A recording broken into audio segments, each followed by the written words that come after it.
How are we doing today, neighbors? Ian with Etrailer here.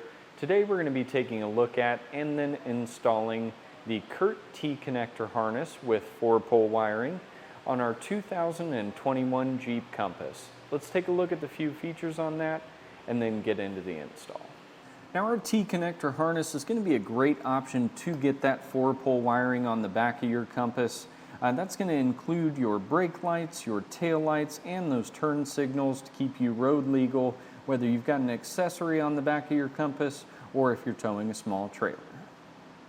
One great feature about the T-connector is going to be that we're just plugging directly into the OEM harness, and having done that, that module that we're going to be hooking up is going to protect your OEM wiring from any type of backfeed or any issue you may have with your accessory or trailer once you've hooked up to that wiring there. It also does include a fuse connection up at the battery that's going to additionally give some more protection to keep your vehicle safe. And when not in use, we can just open the tailgate back up, go to our driver's side pocket where we're going to have that living, tuck all of our wiring back in, and then close that pocket back up, and it's like we never had wiring in the first place. As I continue to mention, this is going to hook directly to our factory wiring here in the taillights. I'm going to walk you through the whole process of getting this squared away in the back of your vehicle. If you happen to watch the video though and think to yourself, I don't want to try to tackle that, please do check out our dealer locator on the website. We'd be happy to find you a trained professional in your area that can help get this set up for you. But for all those DIYers, let's go ahead and hop into that process and we'll get you squared away. We're going to start at the back of the vehicle. We're going to open up that tailgate and remove any inner panels that we have, to include this larger panel here and these two smaller containers on each side. And we can just set those aside for now. Then we'll want to remove this center plastic panel, and to do so we'll have to take out the hook on each side. These little plastic covers will just come up, and there is a T40 down below that we will be removing.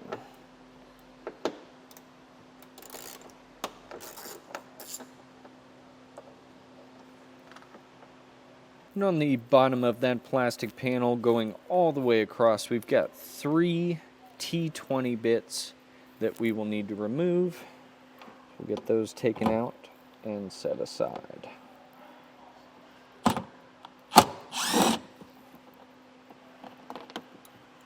We'll reach down the inside of that panel, get our hand underneath the edge and start to pry. And we'll just work our way across to where we feel that the center is loose. Go back over to the other side and do the same. Then if that gets stuck, you can come back with a trim panel tool and get under that fastener and push up on that. Then we can lay that panel back, just keeping our eye on the wiring there to make sure that it doesn't get too tight up against that. If you need to, these little rubber caps come off and we can have that disconnected and out of the way. From here on out, if we do anything to one side of the vehicle, that is mirrored on the other side unless otherwise noted. If we find anything else that kind of stands out on that passenger side, we'll talk about it. But for now, we're just going to focus on our driver's side, and we're going to be removing this kind of gray plastic panel here. Easiest way to do that is to work back the seal. You should be able to get that pulled away so we can see that leading edge. We'll get underneath that. And there's small clip fasteners on the back side, so you'll see the lower plastic does come up into that. We'll get in between those and push that out. We'll continue to work our way up to the top here.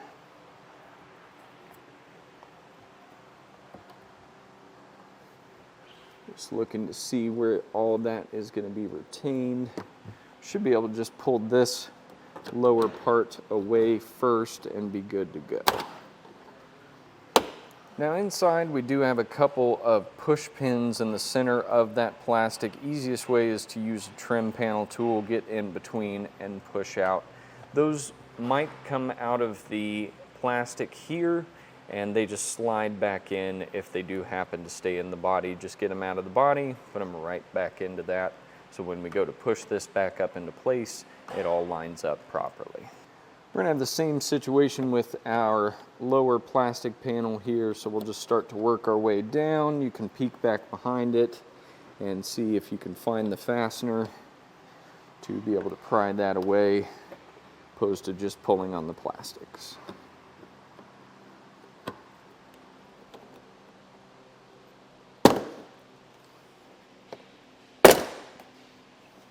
And we've worked our way down to where that pocket is. There's going to be an additional poppet right here that we're going to have to worry about, and then one more at the back. That just gives us enough play to be able to run the wiring back behind that. Now we need to pull back both of these covers. That could just be done with a flat head or a pick. You want to go at the top of it, push that little tab down and flip it out of the way. And inside we'll find a T30 Torx bit, and we'll remove both of those screws.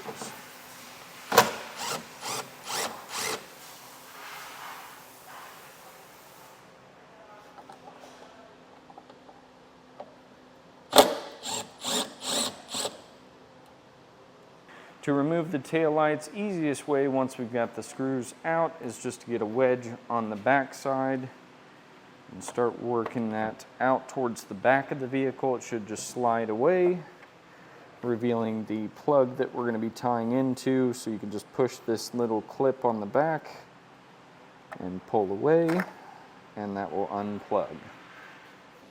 And looking through the plastics into the little pocket panels, you're going to find where the taillight harness goes through the body. And so once we've identified that harness, we can pull this grommet in towards the vehicle, and that's going to give us a spot to be able to run the wiring for our new 4-pole.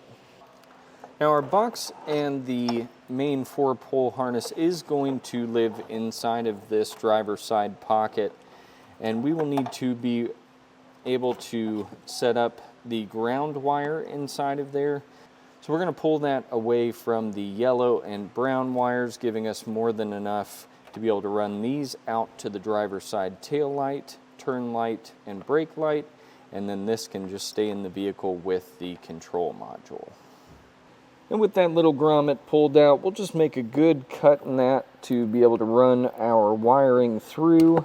The kit does come with some RTV that we're going to put back onto that to reseal it, so we'll just make a slit big enough for those wires to run through.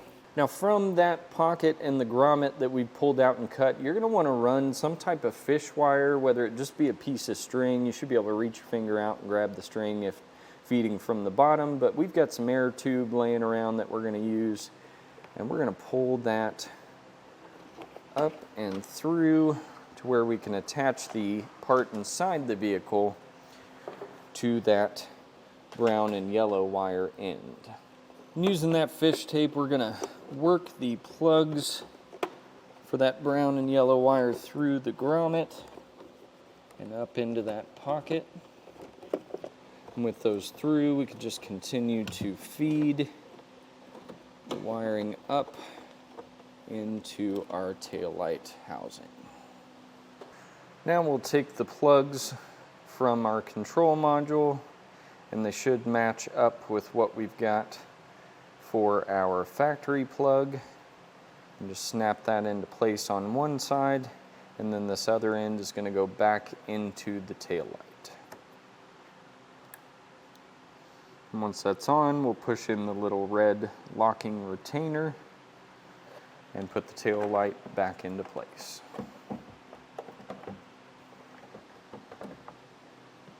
We'll now take the white wire with the ring terminal at the end. That's going to work as our ground. There's actually a ground stud in that driver's side pocket that we're going to be using for that. So I've just got that on there, followed up by a lock washer, and then a nut.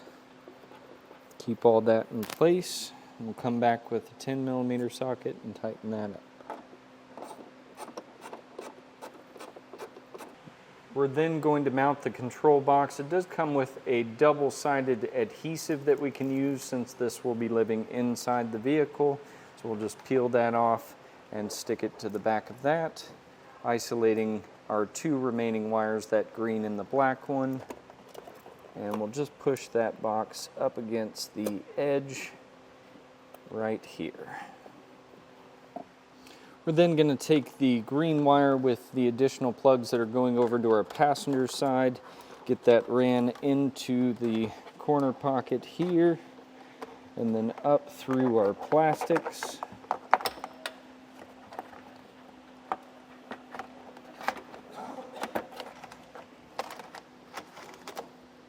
We just want to make sure that's routed properly inside of the box while we're pulling that out.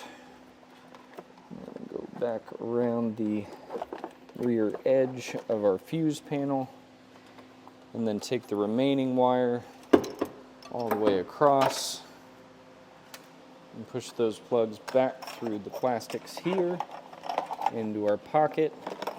Then we're going to repeat that same procedure like we did on the driver's side, cutting into the grommet, and we'll fish wire that up to our passenger side light.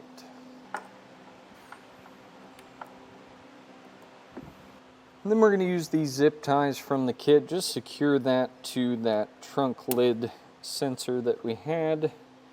Get that all cleaned up.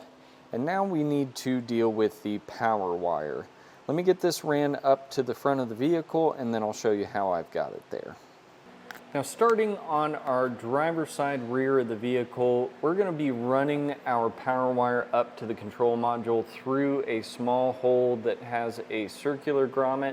You can pull that out through the bottom opposed to trying to get to it from the top. There's a fuse box right above that, but we can worm our power wire around that. So you'll just want to make sure you've got more than enough length to be able to run up and into the cab of the vehicle. And once we've got that, we're going to follow the frame of the vehicle going up above the plastic fender liner bracket there. And then there's going to be a factory harness going over to the exhaust, so we'll follow that up above the axle. And from that, there's one more harness we can tie to, so coming above that axle and the subframe there. We're still continuing to follow OEM lines or wiring, and in this case we found that the hard brake lines are a great place to tie into in between the tank and that rear axle housing. And we followed those hard brake lines all the way up the driver's side of the vehicle. And this you can remove. These are just 8mm bolts. You'll just pull those loose, and that's a good place to help keep a good majority of that wiring safe all the way to the front where we've got to the firewall. And all you'll want to do before, of course, you have the vehicle in the air, if you're going to be in the air, or put that on a lift to get underneath it, you will want to run some type of fish tape from the engine bay down against that firewall, following these hard lines up. We do want to avoid any moving or hot parts like the exhaust, so underneath where I've shown you is going to be probably the best route. Now we can take that black wire off of the control module here at the rear of the vehicle. I'm going to strip that back just a little bit more to make sure we've got more than enough exposed. Take our wire that we've ran from the front of the vehicle back, cut that down and strip it as well. Then we can take the yellow butt connector provided with the kit and we'll crimp that down.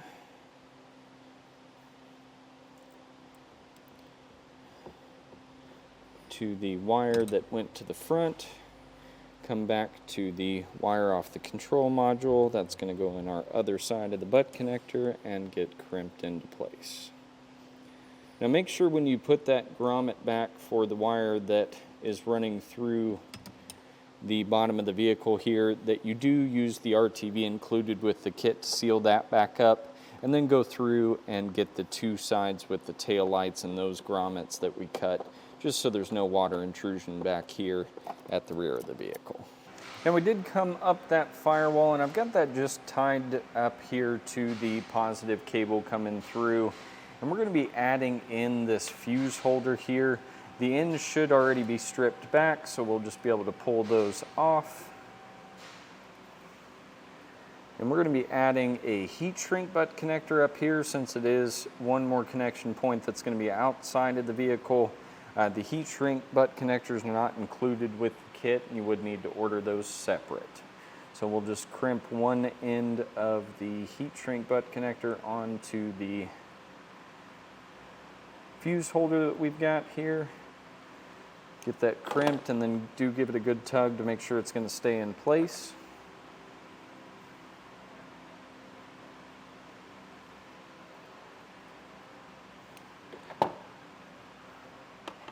And we'll set that aside for right now and focus on that power wire. Kind of get an idea of where we'd like that to live. And so I'm going to cut back to right about here. Strip that end.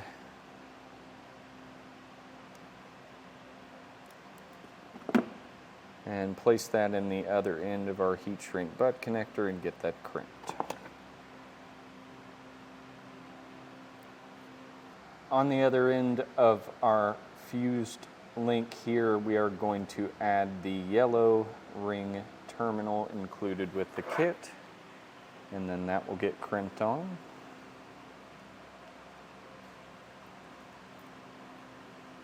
Now there are a few options on the top of the battery when it comes to where we can hook that ring terminal. I want to try to avoid any of these fuse links that we've got, and I found that this individual one that runs down to a couple wires should be the one that's going to work for us. So that's a 13 millimeter just to get that loose. And we're going to take that ring terminal, give that a cut so we can just slide it over the stud on that. That way we don't have to take that connection completely loose.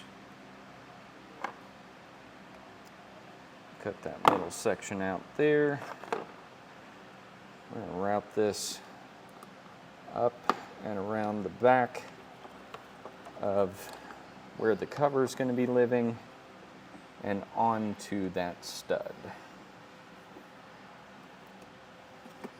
And then we'll tighten that back down. You do want to make sure that the fuse is not in that holder when we're hooking all this up. Now we'll come back through with a heat gun and shrink down the heat shrink butt connector.